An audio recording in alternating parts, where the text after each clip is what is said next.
नमस्कार, खबरों की खबर में आपका स्वागत है।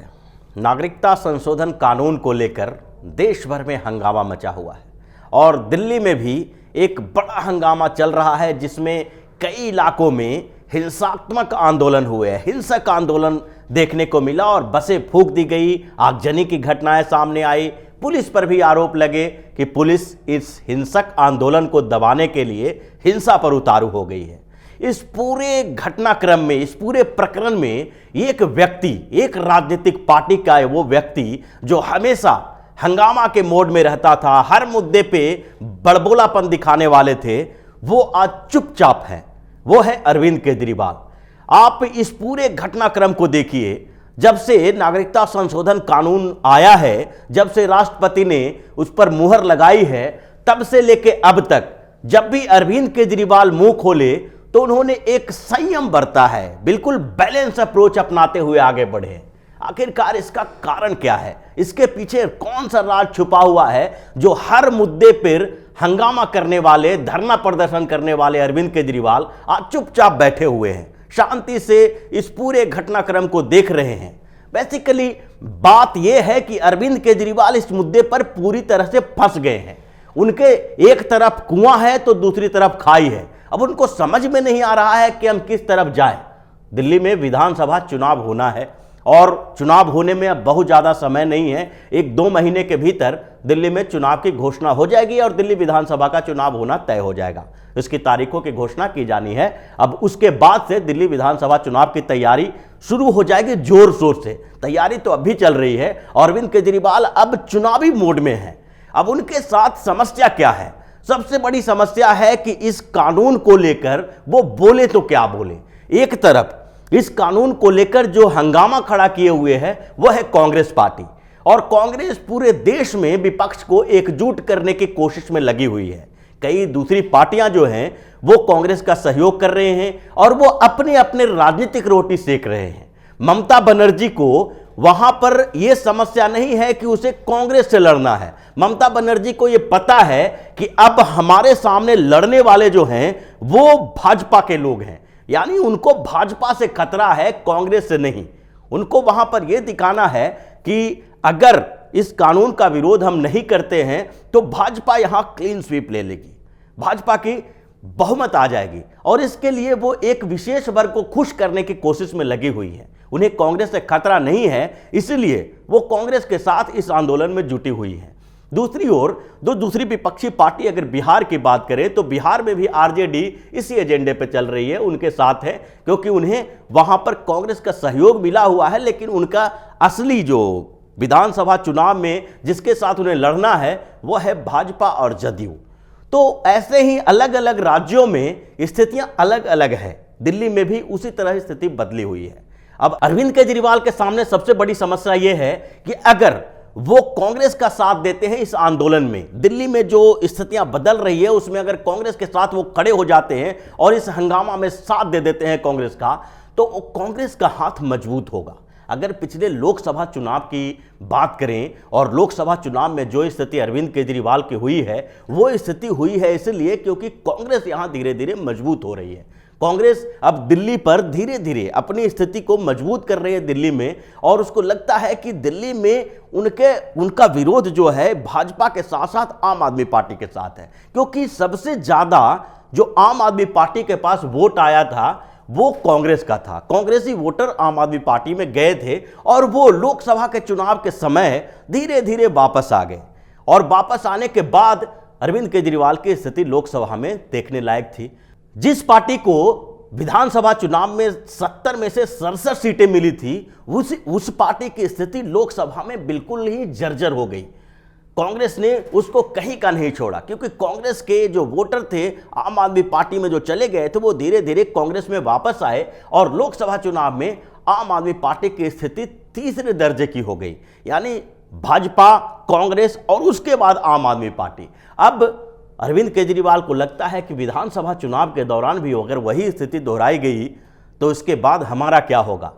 लोकसभा चुनाव की स्थिति अगर यहां भी विधानसभा चुनाव में भी हो गई और कांग्रेस मजबूती के साथ आई, कांग्रेस और आम आदमी पार्टी का जो कॉमन वोटर है जिस वोटर के लिए, जिस वर्ग को अफवाह फैला के भड़काने की कोशिश इस कानून के खिलाफ की जा रही है, यानी मुसलमान वोटर पर दोनों की निगाहें टिकी हुई है। अगर कांग्रेस के इस आंदोलन में अरविंद केजरीवाल भी उतरते हैं तो मुस्लिम वोटर सिर्फ एक साथ नहीं जाएंगे और दोनों के तरफ बट जाएंगे। कांग्रेस के साथ साथ अरविंद केजरीवाल थोड़ा दब से जाएंगे और कांग्रेस ऊपर उठ जाएगी और उसकी राजनीति, जो दिल्ली की राजनीति है, उसमें उनकी भूमिका थोड़ी सी बढ़ जाएगी और दिल्ली विधानसभा चुनाव में फिर अरविंद केजरीवाल को कांग्रेस के साथ भी उसी स्तर पर लड़ना पड़ेगा जिस स्तर पर बीजेपी के साथ लड़ने की योजना वो बना रहे हैं। तो ये एक तरफ कुएं वाली बात है कि कांग्रेस के साथ जाने से अरविंद केजरीवाल इस कारण से डरे हुए हैं कि अगर कांग्रेस यहां मजबूत होती है तो आम आदमी पार्टी कमजोर होगी। दूसरी तरफ एक और बड़ा प्रश्न है कि अरविंद केजरीवाल इस मुद्दे पे हंगामा क्यों नहीं कर रहे हैं, क्यों चुप्पी साधे हुए हैं और शांत होके सिर्फ शांति की अपील कर रहे हैं। उसका एक बड़ा कारण दिल्ली में हो रहे हंगामों को पर अगर नजर डालें तो दिल्ली में जिन क्षेत्रों में सबसे ज्यादा हंगामा हुआ है वो ज्यादातर मुस्लिम क्षेत्र हैं और मुसलमान क्षेत्र वाले उन जगहों पर वो ज्यादा हिंसक आंदोलन हुआ, हिंसक विद्रोह हुआ और जिसमें आम आदमी पार्टी के भी कुछ लोगों का नाम सामने आया है। यहां की जब जामिया नगर में आंदोलन हो रहा था और हंगामा हो रहा था और वो हिंसक रूप ले लिया तो उस समय भी आम आदमी के कुछ कार्यकर्ताओं पर आरोप लगा था। यहां तक कि आम आदमी पार्टी के एक विधायक जो हैं ओखला के, उनके ऊपर भी ये आरोप लगा कि वो आंदोलन को भड़का रहे हैं। दूसरी तरफ जब सीलमपुर के एरिया में भी आंदोलन हुआ, इस तरह से हंगामा हुआ और जो हिंसक आंदोलन हो गया, उसमें भी आम आदमी पार्टी के हाथ होने की बात कही जा रही थी और दिल्ली पुलिस ने कुछ लोगों को जो गिरफ्तार किया है उनका कहीं ना कहीं आम आदमी पार्टी से संपर्क रखा है, उनका संबंध आम आदमी पार्टी के साथ रहा है। और इसके बाद अरविंद केजरीवाल को प्रेस के सामने ये कबूल करना पड़ा कि हम इन मामलों में नहीं हैं, ये आंदोलन जो चल रहा है उसमें हमारी कोई भूमिका नहीं है। अब जब वो ये आंदोलन में भूमिका की बात से इनकार कर रहे हैं तो इसका मतलब है कांग्रेस के साथ वो नहीं जा पाएंगे, कांग्रेस के इस आंदोलन में साथ नहीं देंगे। और इसके पीछे एक बड़ा कारण दूसरा भी है कि अगर इस आंदोलन के साथ अरविंद केजरीवाल जाते हैं तो दिल्ली के एक बड़ा तबका जो उन शरणार्थियों को जो बांग्लादेश, पाकिस्तान और अफगानिस्तान से धार्मिक आधार पर हिंसा के शिकार हुए हैं और वो लोग जो दिल्ली के आसपास के क्षेत्रों में और दिल्ली में भी रह रहे हैं, उनके साथ जिन लोगों की सहानुभूति रही है, जिन लोगों ने उनकी बातें सुनी है और जो उनके दर्द को समझते हैं, उनके विरोध का भी सामना अरविंद केजरीवाल को करना पड़ सकता है। तो ये एक बड़ा कारण रहा कि अरविंद केजरीवाल बीच बीच का रास्ता अपनाते रहे और वो कभी भी इस आंदोलन के समर्थन में खुल के नहीं आ पाए हैं। और दूसरी तरफ अब बात करते हैं इस कानून के समर्थन की। अगर अरविंद केजरीवाल इस कानून का समर्थन करते हैं तो उसके बाद वो उन वोटरों के नजर से गिर जाएंगे जो कांग्रेस और आम आदमी पार्टी को भाजपा के खिलाफ समर्थन दे रही थी। तो ये स्थिति भी वो चाहते नहीं है लाना। अब इसीलिए उन्होंने एक बीच का रास्ता अपनाया है, क्योंकि अगर आम आदमी पार्टी के मुखिया इस आंदोलन को सपोर्ट करते हैं या विरोध करते हैं तो दोनों स्थिति में उनकी किरकिरी हो जाएगी और उनका एक बड़ा वोट बैंक उनसे खिसक जाएगा। तो ऐसी स्थिति में उन्होंने पहले की जो उनकी रणनीति थी, पहले का जो बरसों पुराना स्टैंड था, वो स्टैंड को उन्होंने चेंज कर दिया। अब वो एक मात्र फोकस किए हुए हैं कि अपने कुछ कामों को, जो वादा उन्होंने पिछले विधानसभा चुनाव से पहले किया था, उन वादा को पूरा करने के लिए वो ये 3-4 महीने का समय लिए। इन 3-4 महीनों में वो धड़ाधड़ घोषणाएं करते जा रहे हैं और उन्हीं का प्रचार कर रहे हैं। वो शांति से पहले के स्टैंड से अलग हो गए हैं। अरविंद केजरीवाल के पीछे का रिकॉर्ड देखें तो जब से वो दिल्ली की सरकार में आए तब से उन्होंने आरोप की राजनीति शुरू कर दी थी। वो केंद्र सरकार पर हमला करने की उनका कोई भी मौका ऐसा नहीं था जिससे वो चूकते थे। उसके साथ साथ वो दिल्ली के उपराज्यपाल के ऊपर भी वैसे ही हमला करते रहते थे। तो वो हर समय वही मोड में रहते थे कि कब मौका मिले और भाजपा के खिलाफ जहर उगल सके, आग उगल सके। लेकिन उन्होंने इसका परिणाम देख लिया।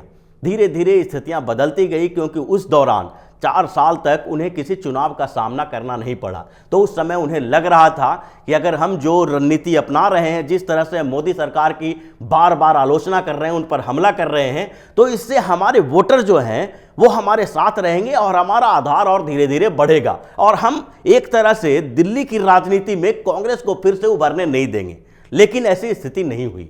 जब दिल्ली में एमसीडी का चुनाव आया तो अरविंद केजरीवाल को उसका भुक्तभोगी होना पड़ा। आम आदमी पार्टी कहीं की नहीं रही। और उसके बाद जब लोकसभा का चुनाव हुआ तो उस समय अरविंद केजरीवाल को अपनी औकात का पता चल गया।